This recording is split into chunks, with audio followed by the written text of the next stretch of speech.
Hello everyone, my name is Rick Garcia and I'm a coordinator in New Student Connections here at the University of South Florida.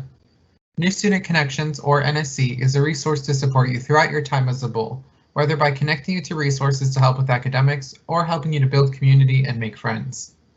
I'm very excited to welcome you to our How to College virtual chats, where we hope you'll be able to learn more and get your questions answered regarding a number of academic and institutional topics. Thanks for being here tonight. In a moment, I will introduce some of our great student leaders who will be helpful resources for you, followed by a campus partner for tonight's topic of enhancing your time management skills. They'll give you some helpful tips and information, and then we'll have a Q&A session where you'll get a chance to ask them some of your burning questions. The first pal joining us is Morgan, who is a second-year student majoring in health sciences and psychology. Morgan is joined by Carlos, who is a second-year student majoring in nursing. Take it away, y'all. All right, thank you, Rick. Like he said, I'm Morgan, and I'm excited to be here with you all. I'm a second-year student majoring in health sciences and psychology, and I am from Jacksonville, Florida.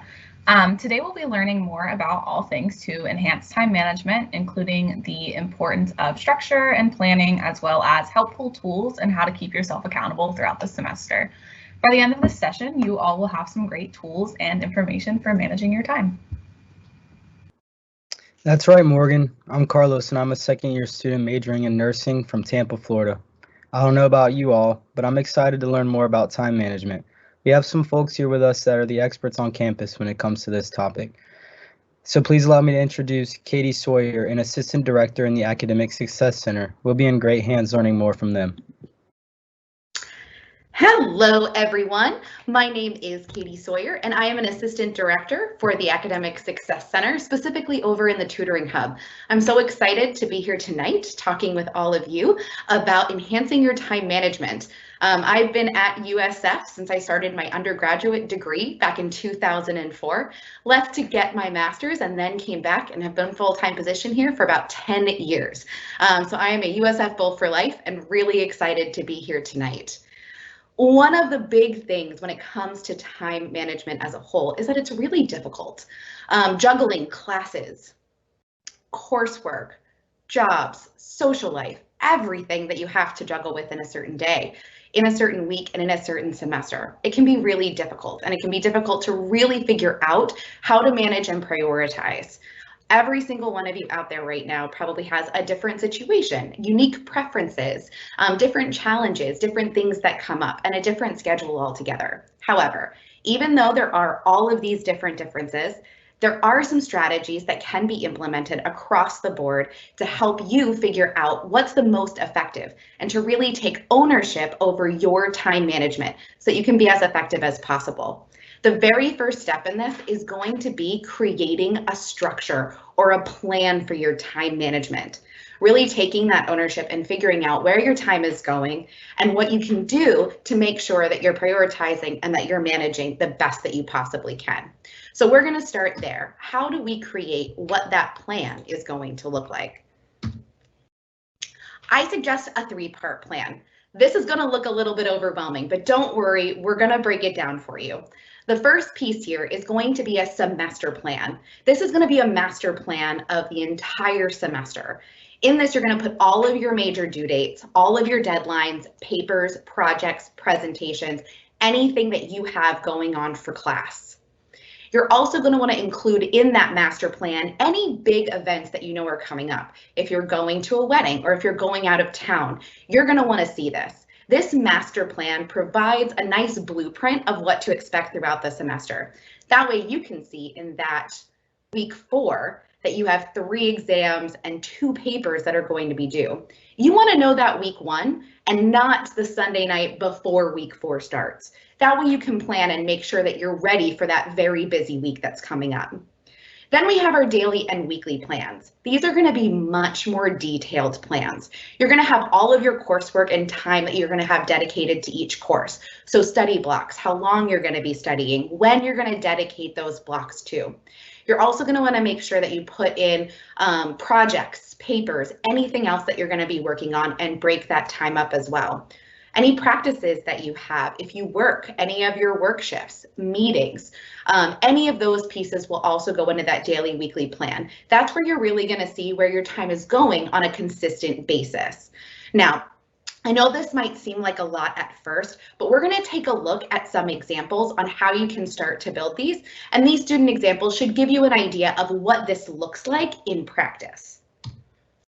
So what you're looking at right now is an example of a master semester plan for a summer B student in their very first year. So keep in mind, this is going to be 2 classes and that's it over a 6-week period. But it does give you a nice snapshot of what a semester or master plan might look like. It gives that nice visual. With the master plan, this is going to be something that is that visual piece. You want to put this plan somewhere that you're going to see it on an everyday basis. That way, you know that that deadline is coming up, right? You can't escape that paper that's coming up at the end of the week or that test that's a week away because you see it on a consistent basis. This is a good way to make sure that no deadlines really sneak up on you. You'll always have it, it'll always be there, and you'll be able to, again, see those different things. Again, identifying those weeks that are going to be a little bit more challenging and then figuring out how you're going to plot those out. That'll come a little bit later when we talk about the daily and weekly plans. And you do want to keep this somewhere, again, that is very visual. It's going to be right where you are and when you're going to need to see it. So let's take a look at that daily, weekly plans. Sometimes these can be a little bit more difficult just because it's something that we have to keep up on a regular basis. What you're looking at right now is going to be an example from one of our students that work within my office. So this is going to be a 3rd-year science student. And with that, this is just from this past fall semester. This is just a snapshot of her Outlook calendar. Every single one of you have access to an Outlook calendar through your usf.edu email address. What's really great about Outlook in particular and other electronic calendars is that it's a great way to organize using things like color coding. They have lots of different tools that you can utilize to really help organize your time. You can see in this example exactly how the student really structured their time. You can see that they have when their classes are going to meet and also when they're going to be studying, what those study blocks are for the different courses. If you have courses that are asynchronous, one of my suggestions is to make sure that you plot out a day and time, just like if you were meeting in person. Figure out what day and time is going to be best for you to sit and focus on that course, even though there's no designated meeting times. That way you can make sure to stick with it and make sure you're consistent about the time that you're going and focusing specifically on that course. In this example, you're also going to see that she has her morning activities, right? She also has date night and fun. Those pieces are really important to add in there. If you have priorities and you have things that you know that you want to dedicate your time to, you want to make sure that you're adding those into the daily and weekly calendar.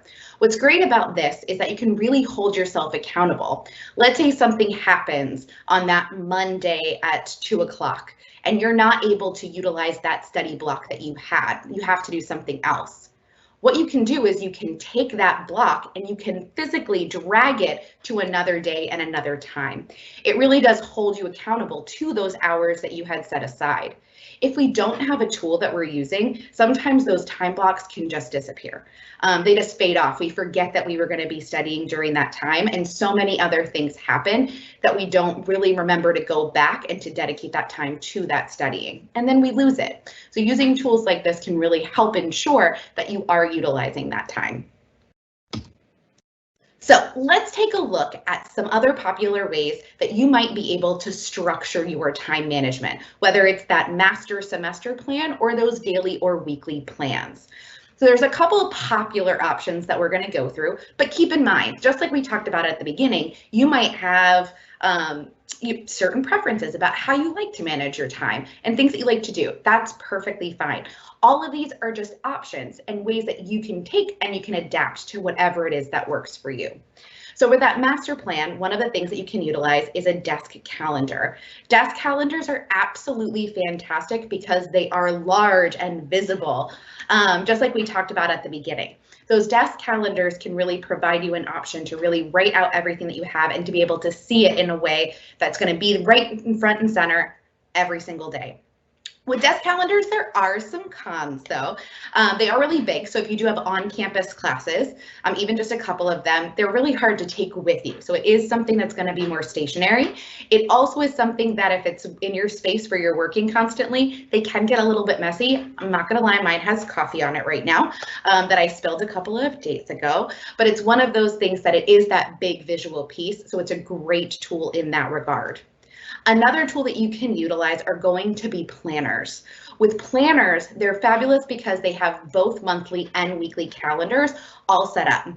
With planners though, that's one of those things that they can be difficult to keep up with. If you stick it somewhere, you might forget about it and you might not go back to it. But if it is something where you really like to get out colored markers and you like to decorate or you like to do those types of things, then a planner can be a really great way to do that. Another option that you have is going to be electronic calendars. With electronic calendars, just like the example that we looked at, that's going to be Outlook. You can also use Google calendars. Apple, I know, has calendars. There's so many different ones. With those, it's really easy to set up reoccurring days and times. So if you know that you have a class meeting, you can go ahead and set it for the whole semester in one easy swap. You can also, again, kind of change those time blocks as you need to. You can also set up notifications to go to your phone or your email. Be careful though with notifications. We can get notification fatigue. So if we're getting way too many notifications, we won't see any notifications at all. So just make sure if you are setting those notifications that they're set to things that are really priorities and to make sure that you're following up with those notifications. And again, going back in to make sure that you're updating that weekly calendar as you go. With any of these options, you can combine. So you can use a desk calendar and electronic calendar, whatever it is that's going to be sustainable for you. And go back and think about it as you're working week to week to see, all right, well, I'm not really keeping up with the desk calendar. Maybe I'll focus on the electronic calendar. That's perfectly fine. Again, as long as it works for you and your preferences and you keep it up, then it's working. So the last part, how do we hold ourselves accountable? This is the big piece. The first and foremost important is to be honest with yourself. A big part of time management is also limiting distractions. What distracts you? If you're setting 2 hours to study, make sure that you're putting yourself in a situation where you're going to be intentionally focused on that material and you're not going to be distracted by other things. Also think about what challenges you might face in your plan. If you know that you want to use a planner because you have a couple of classes on campus, as well as some remote, then just make sure that you're utilizing that planner in both of those places. You also want to make sure that as you're going through that you're checking your progress. It might not be your preference to go in and really focus on that daily or weekly calendar every single week and make sure that you're following it every single day. As long as you have a plan and a structure and you're holding yourself accountable for certain blocks of time, that's okay. It doesn't have to be as detailed as my example, but again, you got to stick with it. You also want to have fun with it. You can include things that you enjoy. Again, I use color coding because that is something that I enjoy. It is something that I love to do at the beginning of every semester is get out my calendar and decorate it, and I color code all of my meetings. And that is something that really motivates me to get started while I'm building those habits throughout the beginning of the semester. You also want to set up your space again in that place that doesn't have distractions, but that's motivating to you to sit down and really want to work. You want to have fun with it, and you also want to be flexible. If you're trying something for the first time and it doesn't work, don't worry. It's okay. Try something else. Take a step back, say, all right, how can I make this work so that I can make it work for a more sustainable period of time? And then just change it up, and that's okay. One of the things with time management is that we're constantly working on it at all times. So I know I gave you a lot of information in a very short period of time, but don't worry, I have lots of resources that I'm going to send you. So I am going to send you calendar templates that are very similar to the very first example that we looked at. So you can keep an eye out for that. You're going to get all of this in an email after tonight. So make sure that you signed in so that you can get that. You're also going to be getting additional learning support resources in that email as well, including some online learning tips. We're going to have a sheet. It also has some motivational pieces for remote learning and ways to keeping yourself motivated through apps. And there's a couple of different apps that are going to be in there. I'm also going to send you some information about our study skills mentors. If you find that you're really struggling, we have mentors that are undergraduate students that can work with you on your time management. They'll sit down with you, they'll see what's working, what's not, and they can help you create some habits and some strategies that you can put forth to really enhance your time management plan. Again, those are one-on-one appointments through the ASC, and how to set one of those appointments up will also be in that email. So thank you all so much, and I will turn it back over to the pals. All right, thank you so much, Katie, for that wonderful information. You presented a lot of really great information that I'm personally excited to use throughout the semester. But now we are going to flip over to our Q&A portion. So feel free to send a message in the chat as they pop up, either for Katie or also for me and Carlos to kind of jump onto. And it looks like we have a couple in, so I'll start with those. Let's see, the first one says, I work full time and creating all of these schedules will take a lot of time. I do not think that this would work with everything I have going on. Is there anything else I can do? That is an absolutely fantastic question. And yes, it can be really difficult. The more obstacles or the more different pieces of activities that you have to build into your schedule, it can be tough. But the more things that you have, the more important it is to really sit down and create a schedule. Creating the schedule does take time, but once you do that and once you have exactly what that plan is, it's a lot easier to go in and to manipulate and to change and to hold yourself accountable. So if you are working full time and then you have your classes, having something written down where you can really see where that time is going will really help you to figure out what's working and what's not and what you need to change. For example, if you know that you are trying to study in the morning every morning before you go to work and it's just not working and so you need extra time to study, then maybe just moving that block to the nighttime will help you be a little bit more effective during that study period. You won't have to study as long. So even just small things like that, but you don't know it until you create a plan. Yeah, that was a great point there, Katie. I've also done something similar like that because I get busy at times, and just knowing kind of like what times I need to do certain things, and it actually helps me a lot. The next question we have is, how do I find all of the due dates for the whole semester? So all of the due dates are going to be located in the syllabus for each one of your courses. We do sometimes find that when we're looking at all of the courses, we look at them in silos individually. That's why we want to take all those due dates out of that syllabus. We want to put it on that master plan. But you want to look at the syllabus to make sure that you have exactly what those due dates are. And you want to go through that with a pretty fine-tooth comb to make sure that you don't miss anything. Once those deadlines start rolling in, I would say about the 4th or 5th week of classes, sometimes they can have a snowball effect, right? Where they just start coming in really, really fast. So go through your syllabus in detail and go ahead and get all of those due dates out of there.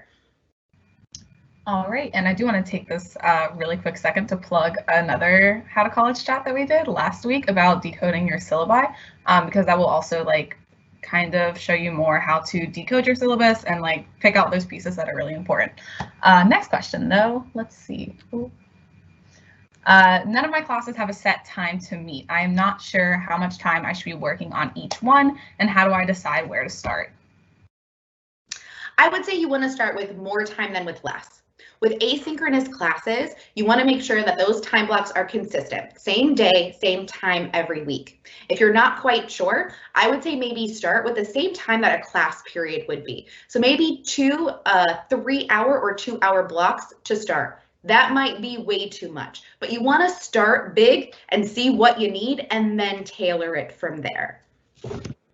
Yeah, and she's totally right with that, because I've also tried to do it when the online classes first started. I tried to just do it every time I had an assignment due, and then I'd be way behind on my lectures. So from experience, it definitely helps to have those times set out where you can just do the work that you need for those classes. The next question we have is, I've always been a procrastinator and I'm worried I will still procrastinate taking online courses. Is there anything that you would suggest? Procrastination is tough, right? Because procrastination has worked for us in the past, right? I'm sure all of you out there at some point have procrastinated and then you made it to that deadline in time, right?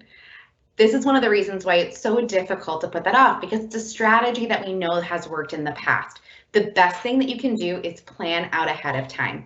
Again, if you know that week 4 you have a couple of exams and a couple of papers, take the time that you're going to need to do that and set up time blocks for the weeks leading up to it. And try to figure out a way to reinforce yourself for actually going in and getting those pieces done. Whatever motivates you. Give yourself little rewards as you go along the way. Once you find that it's going to take off some of that anxiety and you turn in that paper or you take that exam and you feel so prepared, you're going to find that that's going to motivate you the next time to do the same thing. Yeah, and just to add on to what Katie said too, when it comes to procrastinating, especially with online classes, I kind of like to split my work up into like day by day chunks. So like that really comes back around to doing a planner or something like that for your week or for your month, because I find that to be really helpful when I can visually see ahead what I have due at the end of the week. So I can just start working on that little by little to make sure I don't get behind in those classes. But next question is, how many hours should I study for each course? And I wish that there was like a magical hour amount that I could give you. I really do. That's another really hard one. Each class is going to be different. Each of you have your own preferences on what you like or what motivates you in classes, or what types of assignments that you really like to do versus those that you might have a little bit more of a hard time getting motivated to do them. So each class is going to be a little bit different. What I would do is I would make sure that you're setting, like I said, more time at the beginning of the semester to figure out exactly how much time you should study. Figuring out maybe starting with 2-3 hour blocks at first. Or even just doing blocks like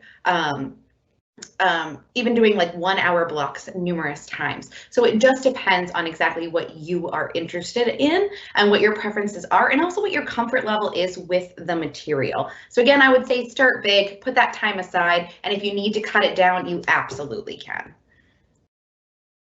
Awesome. The next question we have is, there are so many deadlines and due dates. How do I decide on which to prioritize?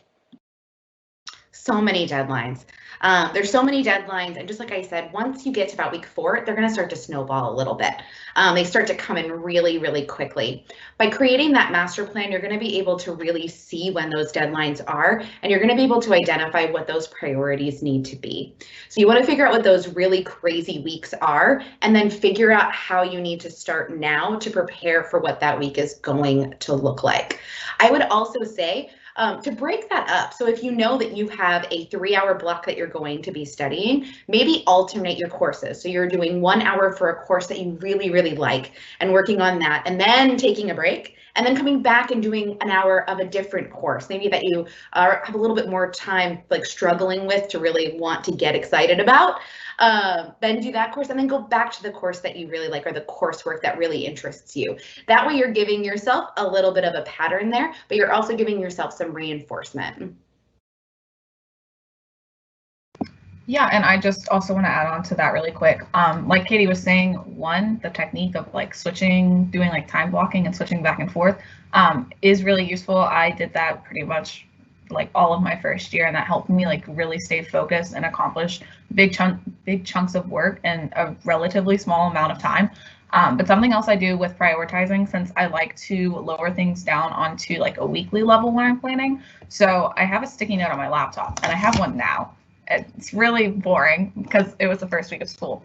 But like I have like little small reminders, but typically what I'll do in like the heat of the semester is I'll write out each day and then write out assignments. And if I know I have like a paper due, I'll literally write it every single day. So I always know I can work on it for like 30 minutes that day and kind of break it up that way. So I always have a visual reminder when I open my laptop that I know exactly what I need to work on for that day. And that kind of helps to, one, take off stress of like prioritizing, and then also just stay more organized with different assignments on that too. Let's see. The next question is, I am really good at planning for the first week or two, but then I have a hard time keeping it up. What can I do to make sure I stick with it? I would say with this one, I would plan a time to plan your time, if that makes any sense at all. Set aside some time to look back and say, all right, how did this week go? How did I feel? Did I feel a little bit anxious because I had a lot of things that came in that I wasn't really sure about, or a lot of deadlines that maybe I had a deadline that snuck up on me? Then take a minute to go back and say, all right, how can I plan ahead for this course? What didn't work? How did I miss that deadline? Maybe it's going back and re-looking at your syllabi to make sure that you know exactly when those things are due.